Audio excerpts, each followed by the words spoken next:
Hello everyone. In today's tutorial, we are going to show you how to check user permissions in Bigcommerce. Viewing this information helps us make sure that team members have the right level of access to manage the store securely. Now, in the Bigcommerce dashboard, we go to the settings. Find the settings on the left side of the page. You will see the settings option. Click on it. Then scroll down to the advanced settings. Here is the advanced section, and here is the users area. Here, we can give access and set notifications for our team or stores. Let's continue. As we can see, there is only one user right now, who is the owner. In this section, we can check the permissions for any user.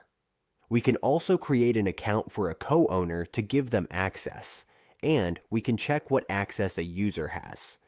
Here, we review the manage permissions, like if a user can manage or edit orders. If we do not want a user to have certain permissions, we just do not check that option. Under the Sales Manager permissions, we can adjust the rights and capabilities for this user. We can select or deselect the permissions as needed for each user. After that, we can enable or disable a user's access to the web tab. We can set a password or path if needed. This is how we check permissions in Bigcommerce.